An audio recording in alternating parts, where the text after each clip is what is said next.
Voici les dernières paroles échangées dans le cockpit du vol 90 Air Florida.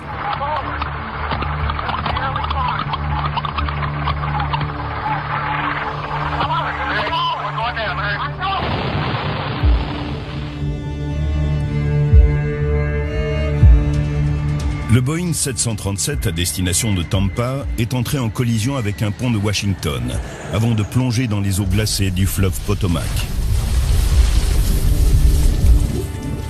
It was just before 4, the bridge heavily loaded with commuter traffic, people trying to get home early in a snowstorm. Il y avait un trou dans la glace. On aurait dit que quelqu'un avait lancé une balle de baseball dans une vitre. Je me souviens de m'être dit, mon Dieu, l'avion est sous l'eau, avec tous ses passagers à bord. Chester Panzer est caméraman pour une chaîne de télévision de Washington. Avant même ce crash aérien, le 13 janvier 1982 est une journée déjà riche en événements. We're calling for 5 to 10 inches of snow for the mid-Atlantic states throughout the northeastern states today. Je rejoins mon ingénieur du son, George Patterson. On nous avait envoyés à l'aéroport national qui était fermé à cause de la neige. Toutes les télés locales étaient sur place et recueillaient le témoignage des passagers coincés au sol. On a filmé notre reportage et la chaîne nous a dit qu'on pouvait rentrer chez nous.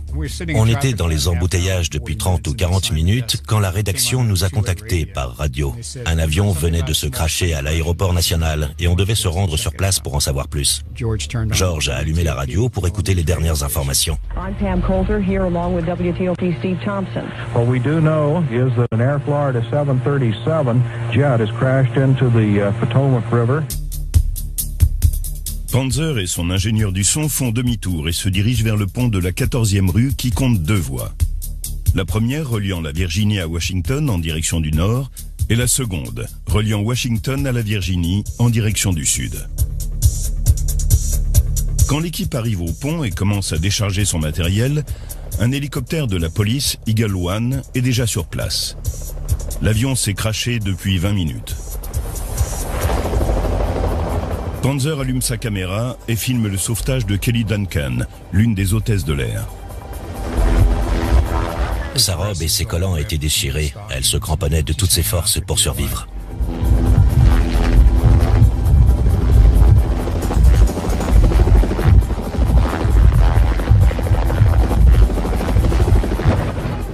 Les images filmées par Panzer sont fascinantes. On y voit le sauvetage de 5 survivants dans une eau à 1 degré. L'avion ne volait que depuis 30 secondes quand l'accident s'est produit. La situation était vraiment cauchemardesque. À l'époque, Joe Stiley est pilote privé et instructeur de vol. En tant que cadre pour une entreprise de télécommunications, il voyage régulièrement en avion. Il doit se rendre à Tampa en compagnie de sa collègue Nikki Felch. Parti de Miami, l'avion arrive à Washington à 13h29. Il est censé repartir ensuite pour la Floride. Mais d'importantes chutes de neige entraînent des retards. Les passagers étaient pressés d'arriver en Floride où il faisait chaud. Mais l'aéroport avait fermé en raison de la tempête de neige. À 13h38, 9 minutes après l'atterrissage de l'avion, l'aéroport ferme le temps que la neige soit déblayée. Il n'ouvre à nouveau qu'à 14h53. Entre 14h et 14h30, les passagers et les membres d'équipage montent à bord de l'avion. L'avion est dégivré entre 14h45 et 15h10. Il reste ensuite exposé aux éléments pendant 49 minutes. À l'instar des autres témoins interrogés par le NTSB, le Conseil national de la sécurité des transports, Joe Stiley ne se souvient pas avoir vu l'équipage inspecter l'avion. Quand on a embarqué, je me souviens d'avoir vu des traces dans la neige à l'endroit où les bagages avaient été chargés. Mais rien n'indiquait que les pilotes avaient inspecté l'extérieur de l'appareil. C'est pourtant l'une des premières choses que l'on enseigne aux pilotes. C'est à ce moment que j'ai commencé à avoir des doutes. À 15h35, les pilotes passent en revue leur checklist. Le copilote demande au commandant de bord si le dispositif anti-givre de l'appareil est activé. Le commandant de bord répond qu'il est coupé. Une erreur cruciale. À 15h40, le copilote signale au commandant de bord que l'avion n'a pas été dégivré par l'équipe au sol depuis un bon moment. Mais il ne tient pas compte de sa remarque et ne demande pas de second dégivrage. L'avion avait été dégivré, mais le produit utilisé s'était évaporé parce que l'appareil était resté sur le tarmac pendant un certain temps en attendant de pouvoir décoller. Le fluide dégivrant n'agissait plus et la neige continuait de tomber et à s'accumuler sur l'appareil. L'équipage ne s'était pas rendu compte de ce qu'il se passait. La neige et la glace causent un autre problème majeur. Des sondes situées à l'avant et à l'arrière des réacteurs mesurent l'EPR, le rapport de pression des moteurs. Ces données sont utilisées pour déterminer la poussée des réacteurs au décollage. Mais ces sondes sont gelées, ce que le pilote ignore. Les instruments de bord affichent à tort un EPR de 2,04, qui est normalement suffisant pour décoller. Se basant sur ces informations erronées, le copilote est persuadé de régler correctement les moteurs, même si d'après le rapport du NTSB, les autres instruments de bord indiquent que l'EPR affiché pourrait bien être faussé.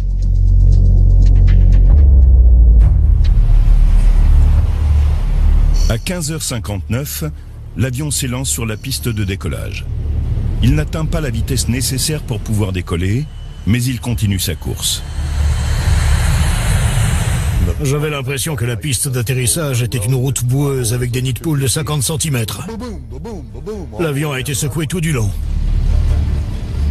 D'après les conversations enregistrées à l'intérieur du cockpit, le copilote semble inquiet. Pendant le décollage, le copilote a dit à plusieurs reprises « Ce n'est pas normal ». Il n'a pas demandé au commandant d'annuler le décollage, mais a essayé de lui faire comprendre par des insinuations en pensant que celui-ci allait lui dire « Tu as raison, je vais faire quelque chose ». Ils ont décollé à 75% de la puissance maximum. La présence de neige et de glace sur les ailes a également diminué la portance. L'avion ne pouvait pas voler. Alors qu'on s'apprêtait à décoller, je me suis tourné vers Nicky et je lui ai dit « On est dans le pétrin » ou quelque chose de ce genre. Je lui ai dit de faire comme moi. J'ai placé ma tête entre mes genoux, j'ai posé mes mains sur ma tête et j'ai attendu. À ma grande surprise, l'avion a décollé. Après le décollage, le doute n'est plus permis. L'avion ne va pas assez vite pour se maintenir dans les airs. L'avion n'est en vol que depuis 30 secondes lorsque la queue de l'appareil percute le pont de la 14e rue et plonge la tête la première dans le fleuve Potomac.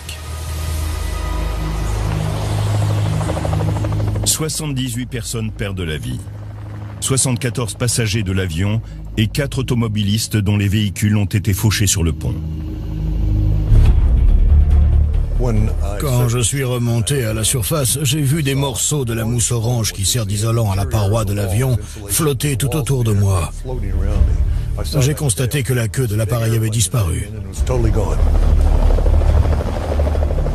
La température de l'air est de moins 4 degrés et l'eau est à 1 degré. Dans ces conditions, une personne souffre d'épuisement et d'une perte de coordination de ses mouvements avant de perdre connaissance au bout de 15 à 30 minutes. On était sur la rive au bord du fleuve et on pouvait voir l'endroit où l'appareil avait percuté le pont, ainsi qu'un trou dans la glace entre les deux ponts.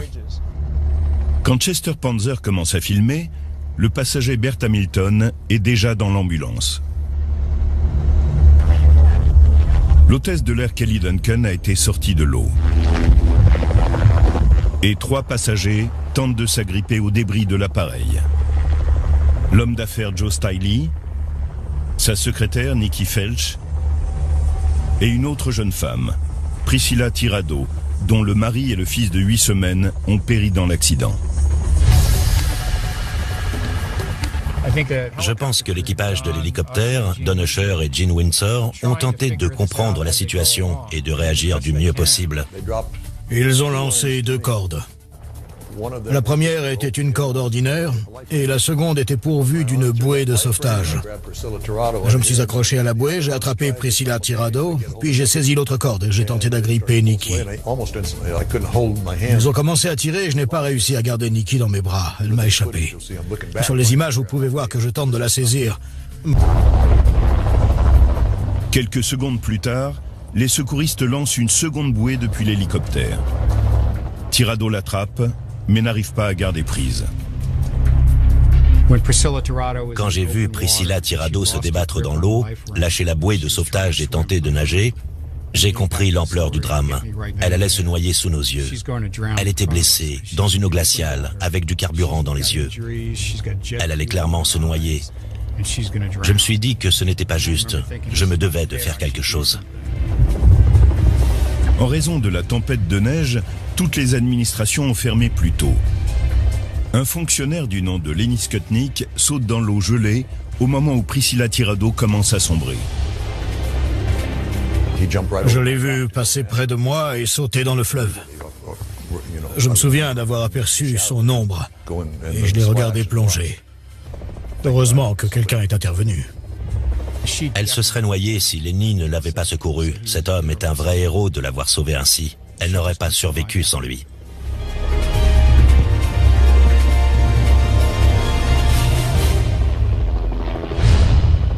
Mais Nikki Felch, la collègue de Joe Stiley, est toujours dans l'eau.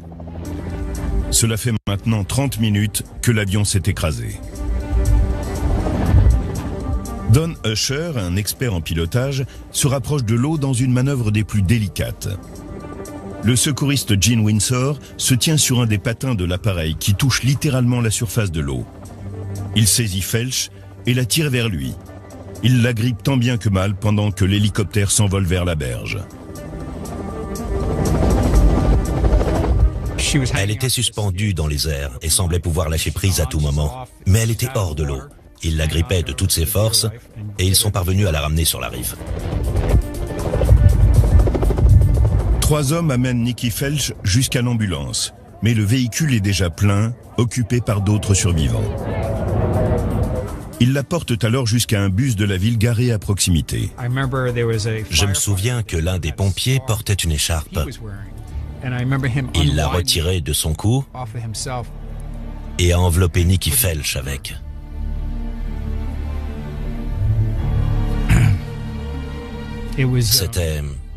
C'était la seule chose qu'il avait trouvée pour l'aider. C'était sa manière de dire « On fait tout ce qui est en notre pouvoir ».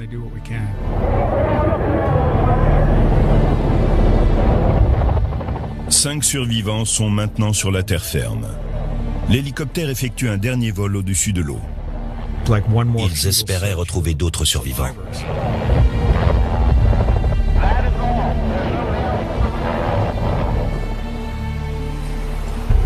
Aujourd'hui encore, personne ne sait pourquoi les pilotes n'ont pas accéléré alors que l'appareil perdait de l'altitude.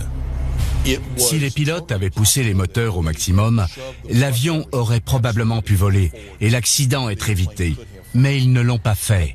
Et beaucoup d'hypothèses ont été émises pour tenter d'expliquer leur manque de réactivité. Sur l'enregistrement, on peut entendre le copilote dire « Larry, on va s'écraser ». Et le commandant de bord lui répondre « Je sais », mais ils n'ont rien fait pour y remédier.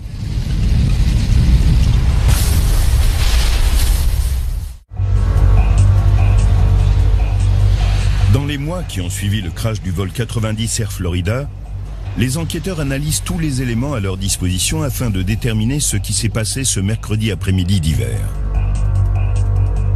Les enregistrements sonores du cockpit, la météo, les débris, la procédure de dégivrage, chaque détail est passé au peigne fin. Moins de 7 mois après l'accident, le NTSB publie son rapport final. La cause probable de l'accident, le fait que l'équipage n'ait pas activé le dispositif anti-givre avant le décollage. Au moment de la checklist, le copilote énonce « anti-ice », faisant référence au dispositif anti-givre, ce à quoi le commandant répond « désactivé ». On peut l'entendre sur l'enregistrement du cockpit. On sait que les sondes étaient gelées, ce qui explique pourquoi le rapport de pression des moteurs affiché par les instruments de bord était faussé. Les pilotes avaient tellement l'habitude de ne pas utiliser le dispositif anti-givre qu'ils ne l'ont pas activé. Ils n'ont ensuite même pas remarqué cette erreur au moment de la checklist. 2 autres causes possibles sont étudiées. La décision de l'équipage de décoller malgré la neige qui s'accumulait sur le profil de l'appareil, c'est-à-dire les ailes, les stabilisateurs horizontaux et tous les éléments permettant la portance de l'appareil, et le fait que le commandant de bord ait choisi de décoller alors que le copilote lui avait fait remarquer que les indicateurs EPR n'étaient pas cohérents. Les enregistrements sonores du cockpit montrent que le copilote a tenté d'alerter son collègue.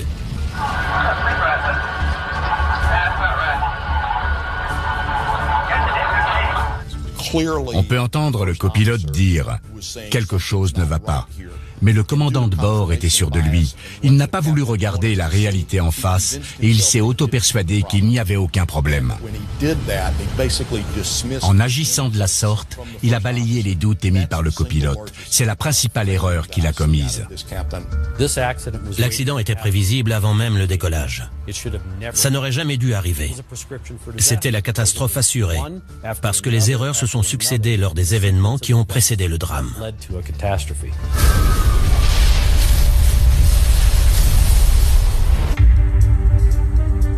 Plusieurs facteurs ont contribué à l'accident, selon le NTSB.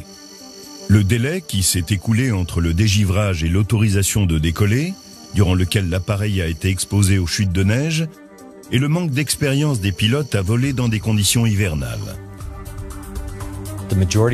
Ils avaient principalement volé dans le sud-est des États-Unis.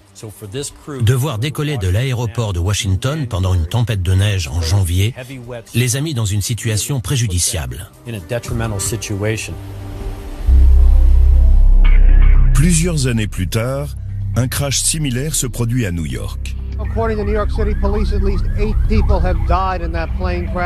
Le vol 405 USR décroche après avoir décollé de l'aéroport de LaGuardia en raison d'une quantité importante de glace sur les ailes de l'appareil. Ces deux tragédies sont une véritable piqûre de rappel pour le secteur aéronautique. Après les crashs du vol 90 Air Florida et du vol 405 USR, l'ensemble des procédures concernant le givrage au sol et le dégivrage des appareils ont été modifiées. On utilise maintenant d'autres types de fluides plus performants et on a élaboré des tableaux indiquant la durée d'efficacité des dégivrants afin que les pilotes puissent savoir très précisément de combien de temps ils disposent entre le dégivrage de l'appareil et le décollage. Je pense que les risques que ce genre d'accident se reproduise sont très faibles.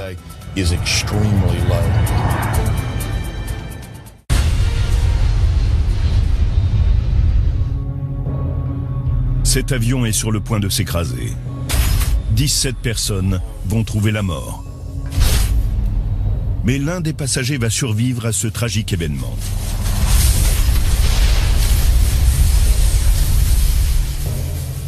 Any idea how he got out of that thing alive? Miracle. I have no idea how he got out. L'unique survivant, John McCafferty, a maintenant la cinquantaine et vit toujours dans le Maine. Le crash du vol 46 East Airlines restera à tout jamais gravé dans sa mémoire. Il avait 16 ans et rentrait chez lui après un séjour en Floride. C'était le 30 mai 1979. On avait atterri à l'aéroport de Boston Logan vers 11h30 du matin. On était censé faire une escale rapide. Mais à cause des conditions météo, l'avion qui venait d'Hall's Head, dans le Maine, avait été retardé. Après avoir atterri à Boston, le de Havilland Twin Otter est censé faire demi-tour et repartir pour le Maine. Mais John McCafferty se souvient d'avoir entendu une conversation téléphonique dans laquelle un membre d'équipage faisait part de ses doutes à un responsable de la compagnie aérienne. Il était en train de lui dire que les conditions météo n'étaient pas favorables. Il était également inquiet parce qu'il y avait un problème avec l'une des soupapes du moteur droit. Après avoir décollé de Boston, l'avion doit atterrir à l'aéroport régional du comté de Knox, à Hall's Head, près de Rockland, dans le Maine, sur la côte atlantique.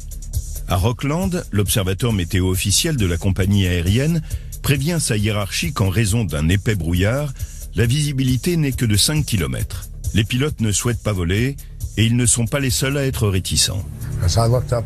Quand j'ai vu l'avion, j'ai eu un mauvais pressentiment. Je savais au fond de moi que cet avion allait s'écraser. C'était une sorte de prémonition. À 19h55, l'avion décolle pour un vol d'1 heure. Il y a des turbulences. À mi-chemin, les pilotes demandent des informations sur la météo. Ils apprennent que la visibilité est descendue à 1 km et que les conditions vont empirer. Le pilote nous a annoncé que l'on approchait de l'aéroport de Halls Head et que l'on allait atterrir d'ici quelques minutes. Alors que l'avion amorce sa descente vers Rockland, la visibilité est très faible.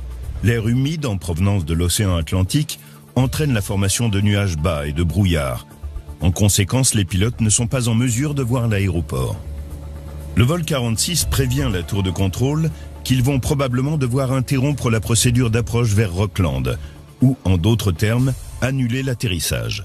Ils demandent l'autorisation d'atterrir à Augusta, l'aéroport le plus proche. Mais il est trop tard. Les pilotes ont dû voir la même chose que moi. Les arbres se rapprochaient à grande vitesse. Ils savaient qu'ils étaient en position délicate. Je me souviens d'avoir entendu les moteurs tourner à plein régime. Le pilote a dû tenter une manœuvre parce que le nez de l'avion s'est redressé. C'est à ce moment-là que l'on a percuté les premiers arbres.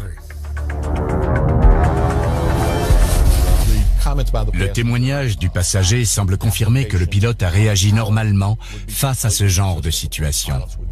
Quand un avion touche des arbres, il subit une perte de vitesse et par la même occasion, une perte de portance. Il va continuer à descendre, à moins qu'il accélère pour pouvoir gagner de la portance. Pour le vol 46 Don East, ça ne s'est malheureusement pas passé ainsi. J'ai posé les mains sur le siège devant moi et j'ai remonté mes genoux contre le dossier. Je me suis placé en position de sécurité. Tout à coup, on a percuté les premiers arbres dans un fracas retentissant. J'ai entendu un bruit métallique et les passagers se sont mis à crier. Mon corps a été propulsé à travers la cabine et l'avion s'est arrêté brutalement.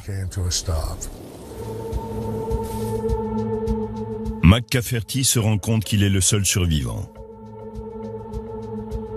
Couvert de carburant et paniqué à l'idée que l'avion explose, il parvient à ramper hors de la carcasse.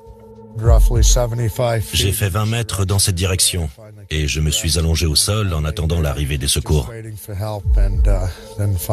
Au bout d'un moment, une équipe de secouristes est arrivée sur place.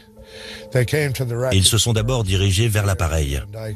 J'ai entendu des voix et j'ai aperçu des lampes. J'ai crié de toutes mes forces. « À l'aide, je suis là !» C'est l'un des arbres que l'avion a percuté avant de s'écraser au sol. Par une journée enneigée d'hiver, John McCafferty revient sur les lieux de l'accident pour la première fois depuis 35 ans. Il est accompagné de Foster Sullivan, l'un des secouristes à qui il doit la vie. Je lui ai demandé « Comment t'appelles-tu » Et il m'a répondu « John ». Il m'a dit « Dites à mes parents que je les aime et que je vais aller au paradis. » Je voulais qu'ils sachent que même si j'allais mourir, et j'étais persuadé que j'allais mourir, j'allais monter au paradis et que je n'avais pas souffert. Son pouls était trop rapide. Sa tension artérielle était basse et son ventre était gonflé. Je pensais qu'il n'allait pas survivre.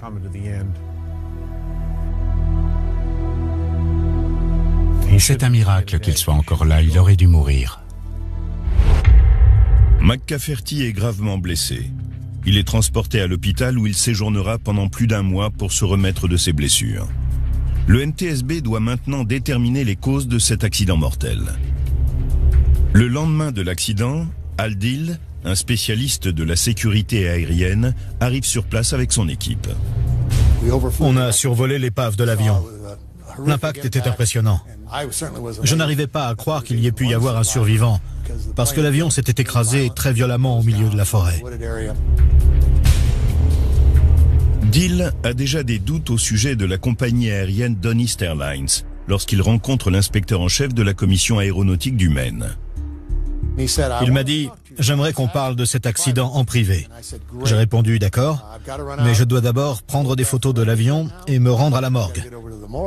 Je m'entretiendrai avec vous demain. » À la morgue, Dill devient d'autant plus suspicieux lorsqu'il demande au médecin légiste de lui donner le carnet de vol du commandant de bord. Il m'a dit qu'un responsable de la compagnie aérienne s'était présenté et qu'il lui avait donné tous les documents. Je lui ai répondu qu'il devait suivre la même procédure que pour une scène de crime et qu'il ne devait confier les effets personnels des victimes qu'à un agent du gouvernement fédéral. Les soupçons de deal se confirment lorsqu'il se rend dans les bureaux de Don East Airlines et qu'il demande au gérant de la compagnie de lui montrer ses documents. Il m'a dit qu'ils étaient couverts de sang, alors je les ai brûlés. À ce moment-là, j'ai compris ce qu'il se passait. Quelqu'un tentait de faire disparaître des preuves alors même que les corps étaient encore chauds. Je suis allé voir le commissaire dès le lendemain et il m'a confié le rapport du NTSB concernant l'accident d'un avion de Don East Airlines, 8 ans plus tôt. Il s'agissait d'un accident mortel ayant eu lieu dans des circonstances similaires. Il m'a demandé si j'allais faire la même chose que les types du NTSB, à savoir enquêter pendant quelques jours, rentrer chez moi et conclure dans mon rapport à une erreur de pilotage. Je lui ai répondu « hors de question. Je veux connaître le fin mot de l'histoire. » We heard this bang and the thump on the roof of the cabin, and then the plane seemed to go off. Par une nuit fraîche et embrumée de mai 1979, le vol 46 Don East Airlines s'écrase dans une forêt près de Halls Head, dans le Maine. 17 des 18 passagers de l'avion meurent sur le coup. Sur cette photo déchirante, on peut voir le jeune fils du pilote en train de regarder les décombres. John McCafferty, alors âgé de 16 ans, est le seul survivant. Il est gravement blessé. J'avais des côtes cassées, un poumon perforé, une partie du cuir chevelu arraché. Il a fallu 580 points de suture pour me le recoudre. Cet accident d'avion a été très violent. Pendant que McCafferty se remet de ses blessures, Al Deal, enquêteur pour le NTSB, est dans le Maine avec son équipe pour tenter de comprendre les causes de l'accident. Il découvre rapidement qu'il y a anguille sous roche. J'étais horrifié. Il y avait un sérieux problème avec cette compagnie aérienne. Dans l'année qui suit, le NTSB a recueilli les témoignages de 14 anciens pilotes de Don East Airlines, ainsi que d'autres employés, mettant en lumière 23 pratiques dangereuses de la compagnie. Ils décrivent un environnement de travail oppressant. Jim Merriman, le commandant de bord du vol 46, était également le chef pilote de la compagnie. Ses collègues parlent d'un homme qui subit la pression constante qu'exerce sur lui le président de la compagnie, Robert Stenger Sr. Nous l'avons contacté, mais il n'a pas voulu faire de commentaires. D'après les témoignages de la famille de Merriman, le pilote avait perdu l'appétit, était tout le temps épuisé, était préoccupé, se plaignait de douleurs à la poitrine et avait des difficultés à respirer. Il était sûrement atteint d'une sorte de trouble de stress post-traumatique. Il était constamment fatigué, car il était chargé de former les nouveaux pilotes. Et les pilotes qu'ils engageaient étaient de vrais débutants qu'il fallait surveiller de près. Merriman est inquiet en raison de la météo et d'un moteur défectueux. Avec son copilote, ils sont décidés à ne pas voler cette nuit. Mais ils décollent quand même. Le rapport du NTSB suggère que les membres de l'équipage avaient peur de perdre leur emploi s'ils ne décollaient pas cette nuit-là. Dans ce document, les employés décrivent le tempérament explosif de leur président, qui crée une atmosphère hostile et intimidante, ainsi que la peur de perdre son emploi. La crainte des répercussions financières, ça ne change rien à la responsabilité qu'a le pilote de prendre les décisions nécessaires pour voler en toute sécurité. Il doit se demander si les normes de sécurité sont bien respectées, suivre une procédure précise, savoir qu'il y a un aéroport à proximité qui réponde à certains critères. Si ce n'est pas le cas, le commandant de bord doit refuser de voler, et il ne l'a pas fait. Un autre ancien pilote que nous avons interrogé nous a affirmé qu'il avait refusé de voler plus d'une fois. Il aurait été licencié 4 fois par Robert Stenger, le propriétaire de la compagnie, avant d'être réembauché à chaque fois au bout de 20 minutes. D'autres de ses collègues disent avoir subi des pressions et toutes sortes d'intimidations au quotidien et d'avoir été poussés à faire des économies. Le président et quelques-uns des employés de Don East Airlines ont nié avoir ordonné aux pilotes de bafouer les normes de sécurité. La compagnie réfute les accusations du rapport et fournit des explications. Le NTSB détermine que l'accident est dû à l'incapacité des pilotes à interrompre la descente à l'altitude minimum. Selon les 23 allégations des pilotes, la compagnie ne respectait pas les normes imposées par la FAA, l'agence chargée des réglementations de l'aviation civile. Ils sont descendus à l'altitude minimum avant même d'apercevoir la piste. Ils ont amorcé la descente trop tôt et ont heurté des arbres, ce qui a provoqué le crash. Le rapport du NTSB conclut que les pressions exercées par la compagnie, le manque de formation, le manque d'expérience du copilote et sa faible maîtrise des instruments de bord, ainsi que le stress du commandant de bord qui était atteint de fatigue chronique, ont été les facteurs déterminants ayant provoqué l'accident. C'est ici même que le vol 46 a terminé sa course. Je prie pour toutes les âmes qui étaient à bord. J'espère que leurs familles pourront trouver la paix un jour, de quelque manière que ce soit, même si je sais que c'est très difficile.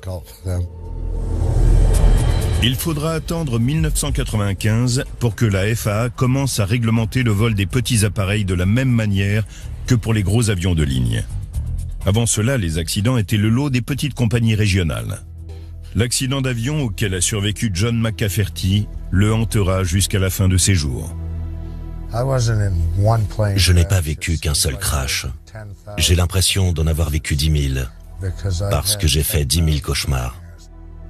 C'est insensé. Ce sont également des souvenirs douloureux pour Foster Sullivan, le premier secouriste sur les lieux. C'est un endroit très silencieux, très tranquille. Ça ravive le souvenir de l'accident. Il y avait un grand silence.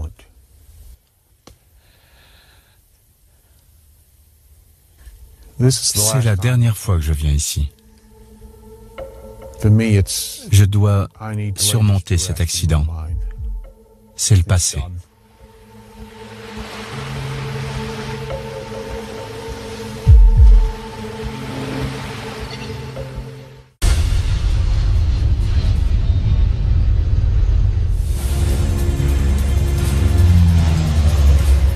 Un petit appareil s'écrase dans un champ de maïs du Kansas. C'est une véritable tragédie pour ce jeune groupe d'amis. Parmi eux se trouve Anna Luce, qui vient d'obtenir son diplôme de l'université Oral Roberts.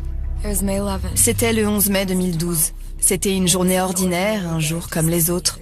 On devait décoller de Tulsa en Oklahoma et atterrir à Council Bluffs en Iowa. Ils se rendaient à un rassemblement religieux organisé par le père de Luce, Ron, un pasteur évangéliste. Ils pourraient se rendre de Tulsa à Council Bluffs en voiture, ce qui représenterait 6 heures de route. Mais l'un d'entre eux connaît un pilote breveté qui leur propose de les emmener en avion, ce qui ne prendrait que 2 heures. À 15h45, le Cessna 401 blanc et bleu, immatriculé N9DM, décolle de l'aéroport Richard Lloyd Jones Jr. de Tulsa. On était dans les airs depuis 1 heure et on passait un bon moment. Il se dégageait une bonne énergie. Il fait froid dans l'avion. Le pilote allume le chauffage à combustion de la cabine. Il s'en dégage une odeur nauséabonde. Il décide donc de l'éteindre. Quelques instants plus tard, à environ 8000 pieds, un incident terrifiant se produit. Un incendie se déclare. Une fumée noire commence à envahir la cabine. J'ai entendu les gens tousser. On essayait de trouver comment survivre dans cette situation. Le pilote n'a pas le choix, il doit effectuer un atterrissage d'urgence. Ils n'ont effectué qu'un tiers du parcours entre Tulsa et Council Bluffs. L'avion vole au-dessus de Chanute, une ville du Kansas. Je me souviens d'avoir regardé par le hublot. J'essayais de me protéger de la fumée en me couvrant la bouche avec ma veste. Ce genre d'avion n'est pas pressurisé. L'appareil n'était pas équipé de masques à oxygène comme le sont les avions de ligne qui volent à cette altitude. La situation était réellement désespérée. À 16h40, le Cessna s'écrase au sol. Le premier point d'impact se situe au niveau de l'aile droite. L'appareil tourne violemment sur lui-même à plusieurs reprises. On ne voyait pas plus loin que sa propre main. La fumée était très épaisse. 3 des 5 personnes à bord meurent sur le coup. Anna Luce et son ami Austin Anderson, un ancien marine de 27 ans, sont vivants, mais gravement blessés. Ils parviennent à rejoindre une route et à demander de l'aide. Anderson, brûlé à 90%, meurt le lendemain matin. Anna, dont le corps est brûlé à 30%, est l'unique survivante du crash.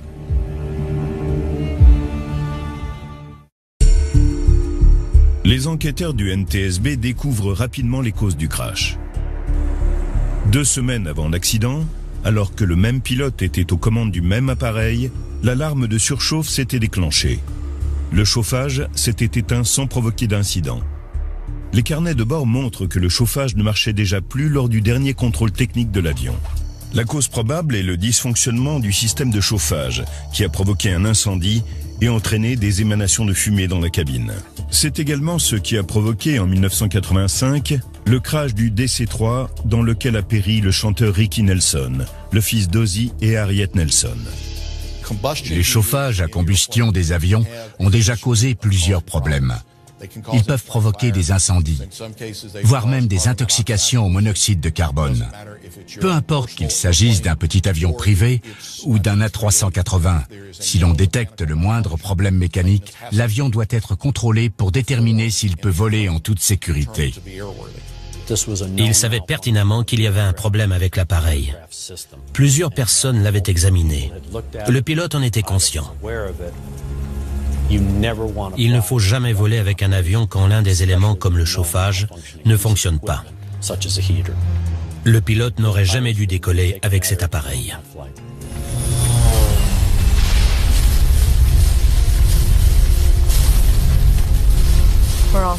On est tous des survivants.